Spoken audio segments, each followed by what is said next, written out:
Olá, meus amigos, tudo bem? Vamos dar sequência aqui ao estudo da liquidação de sentença. Tudo bem? A partir desse vídeo, nós vamos começar a analisar os procedimentos de liquidação. Tudo bem?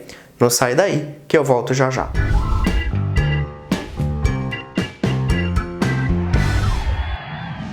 Muito bem, então estamos aqui de volta com o tema liquidação de sentença e vamos começar a trabalhar os procedimentos da liquidação.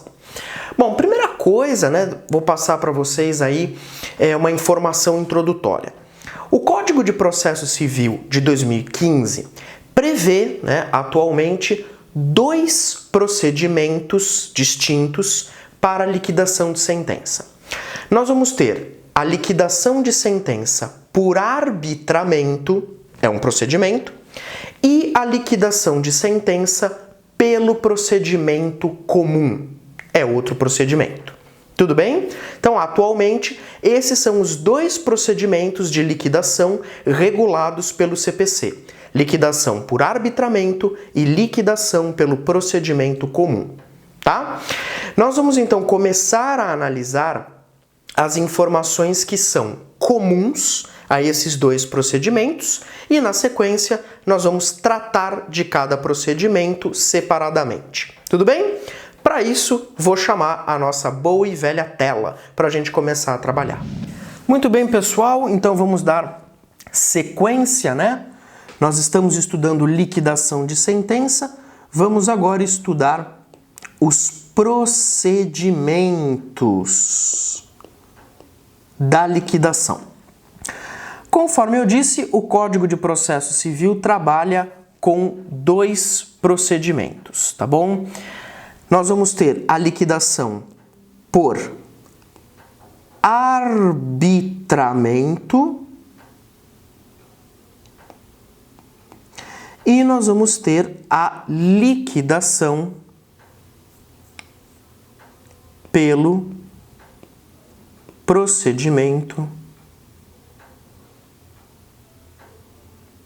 comum.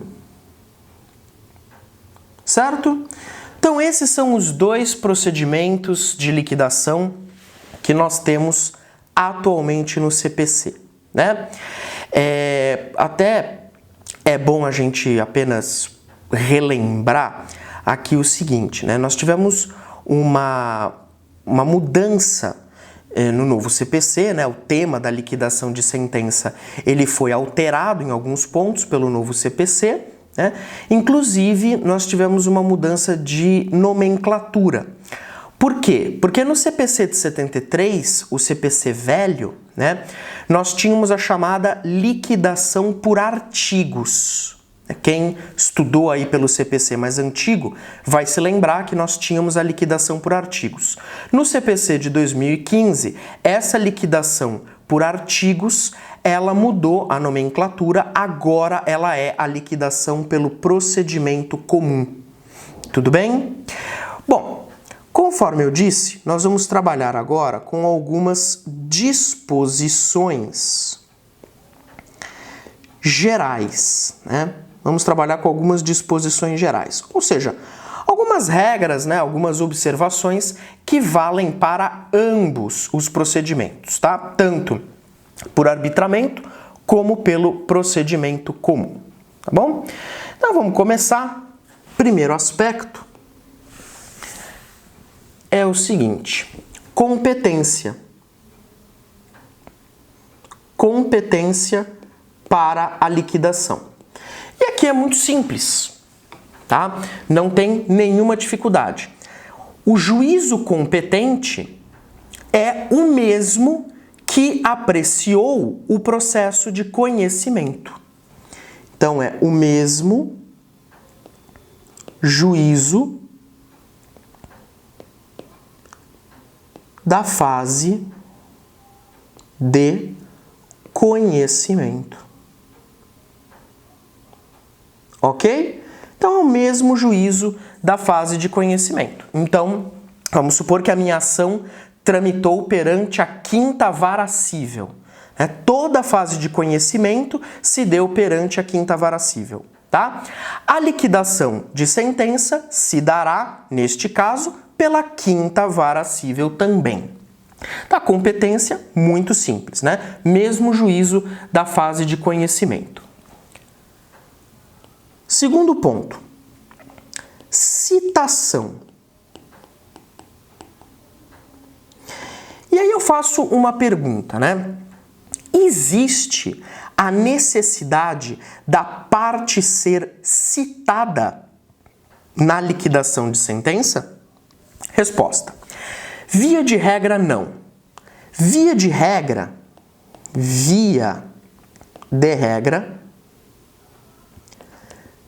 não há citação da parte. Tudo bem? Não há citação da parte. Tudo bem? Mas haverá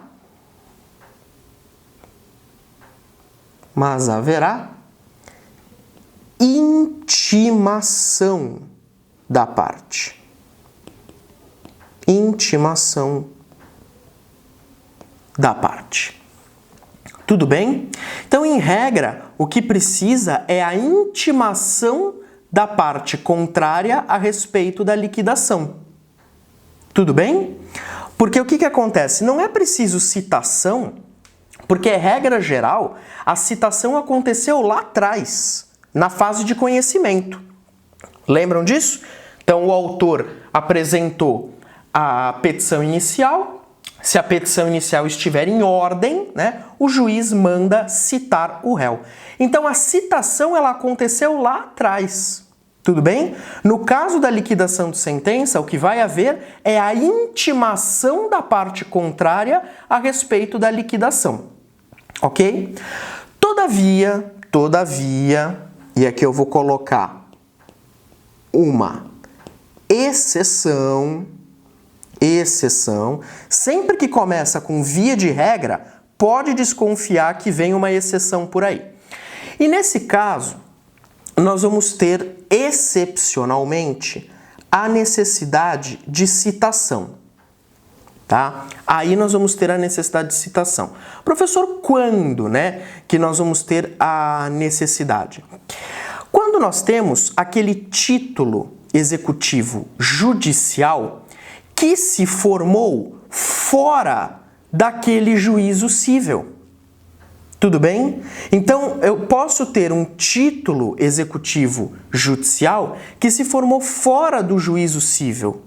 Como, por exemplo, né, eu posso ter, uma sentença arbitral. Uma sentença arbitral. Tudo bem? A sentença arbitral, como o próprio nome já fala, né? A sentença arbitral ela é proferida por um árbitro. O árbitro não é juiz, tá? O árbitro é um terceiro que foi escolhido pelas partes lá no âmbito da arbitragem, né? Enfim. Então a sentença arbitral ela é proferida por um árbitro, ou seja, fora daquele juízo cível, tá? Agora, se eu tiver aí, por exemplo, que fazer uma liquidação de uma sentença arbitral, então, nesse caso, vai precisar haver citação. Tudo bem? Porque o título, ele não se formou naquele juízo cível. Então, por exemplo, no exemplo anterior, né, se a ação correu perante a quinta vara cível, e aí eu vou liquidar a sentença proferida pela quinta vara cível, a liquidação se dá na própria quinta vara cível. Tá? Mas se antes eu não tive um processo de conhecimento, por assim dizer, né, como é o caso da sentença arbitral, aí sim eu vou ter a necessidade de citar a parte. Tudo bem? Uma terceira observação, né, comum aí para ambos os procedimentos é o seguinte: limitação do litisconsórcio multitudinário. multitudinário. Eu não sei se você se recorda dessa figura, né, do litisconsórcio multitudinário, mas apenas para refrescar a sua memória. Litisconsórcio multitudinário, né, a palavra multitudinário, lembra o quê? Lembra multidão, né? Lembra muitas pessoas. Então o que acontece? Às vezes eu posso ter ali no processo a formação de um litisconsórcio multitudinário. Então imagine aí, por exemplo, uma ação em que eu tenho 50 autores. Tenho 50 autores.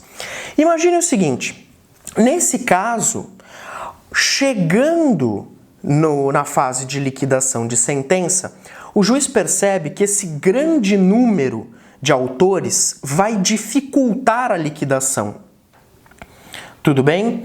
Então, o que vai acontecer? O que o juiz pode fazer? O juiz pode limitar esse litisconsórcio, mesmo que durante o processo de conhecimento não tenha havido a limitação.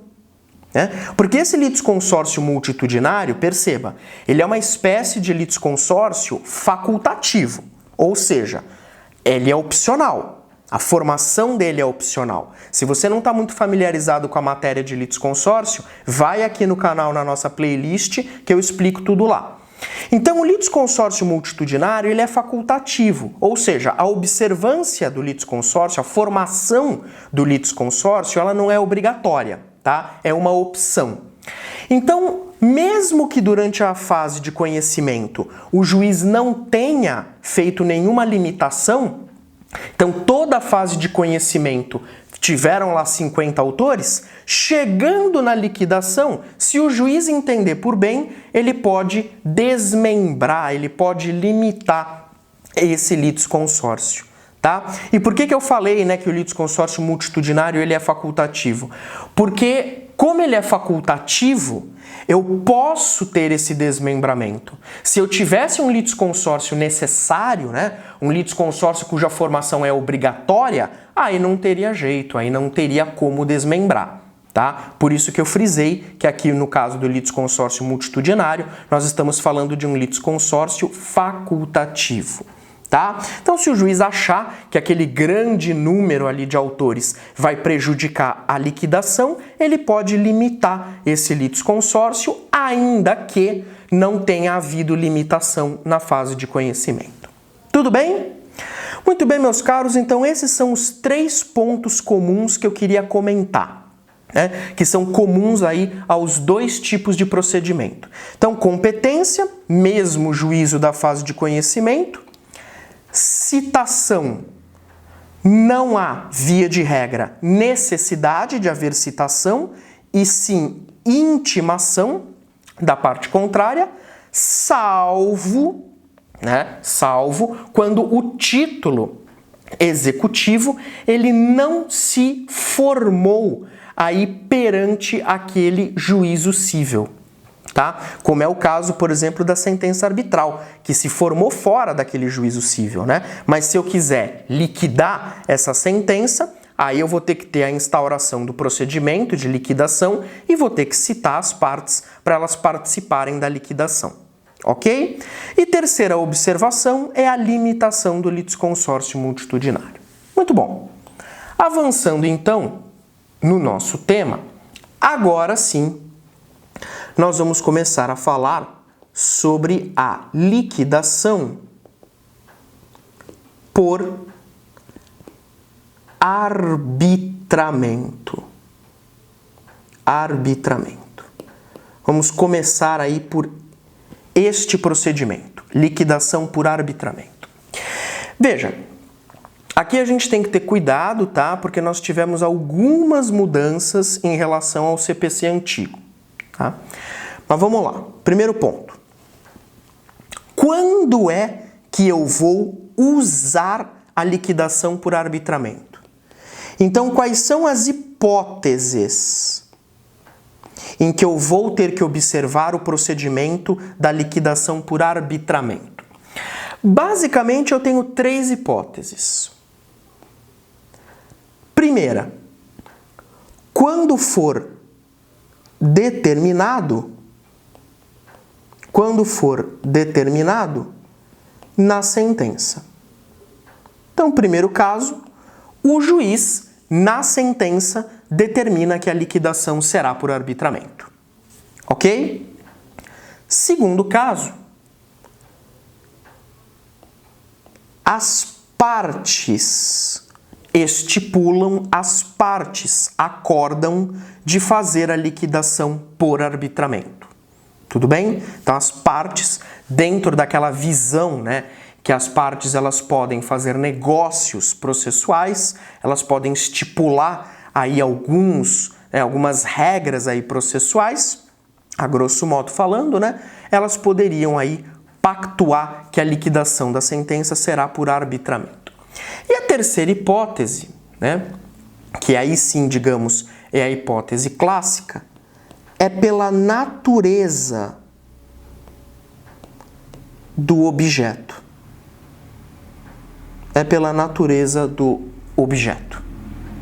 Ok? Então, nós vamos ver que daqui a pouco, né, nós vamos ver qual é esse objeto. Então, é exigido pela natureza do objeto. Então, aquele objeto daquela ação, daquela sentença, aquele objeto exige que a liquidação se dê por arbitramento. Vou deixar essa informação aqui, depois eu volto nela, porque quando a gente for comparar com a liquidação pelo procedimento comum, aí eu vou fazer o contraponto. Aí a gente volta nessa história do objeto. Mas por enquanto, tá? Por enquanto, hipóteses. Quando o juiz na sentença determinar, quando as partes assim estipularem, quando a natureza do objeto exigir. Muito bom.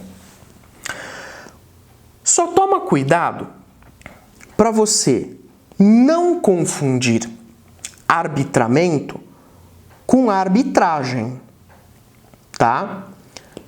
A liquidação por arbitramento é diferente do instituto da arbitragem. Tudo bem? Não tem nada a ver. Não tem nada a ver. Quando eu falo de arbitragem, eu estou falando de uma forma para decidir a lide, para decidir o conflito. Na liquidação, a lide já está decidida. Eu só vou buscar o quantum debeatur, eu só vou buscar o valor da obrigação. Tá? Então, a arbitragem tem a ver com a decisão da lide. Eu vou nomear um particular, um árbitro, para decidir a questão. Isso é arbitragem. Não tem nada a ver com arbitramento. Tá? Agora, aqui sim merece atenção porque nós tivemos uma mudança em relação ao CPC antigo. Lá no CPC de 73, a liquidação por arbitramento, você sempre tinha que nomear um perito. Então vamos falar aqui do perito. No CPC de 73, na liquidação por arbitramento, sempre tinha que ter a nomeação de um perito. Tá?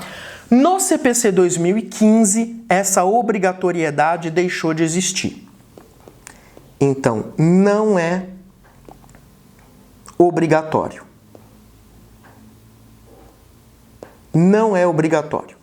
Isso é uma grande mudança, tá? Isso é uma grande mudança. Veja, mas como assim, professor? Então não vai ser o perito que vai fazer ali a liquidação? Olha, não necessariamente. É claro que quando eu digo que o perito não é obrigatório, eu estou dizendo que isso é uma opção. Pode ter nomeação de perito, pode ter. Conforme a complexidade do caso, pode ser que só um perito consiga fazer ali os cálculos, consiga fazer a liquidação, tá? Mas às vezes o perito é dispensado quando as partes elas apresentam para o juiz documentos que por si só já são suficientes para formar a convicção do juiz. Então, por exemplo, quando as partes apresentam documentos suficientes para convencer o juiz olha ali os documentos e fala, bom, tudo bem, as partes apresentaram aqui documentos, eu estou convencido, não é preciso nomear perito, tá? Então, o que vai acontecer? As partes, elas podem apresentar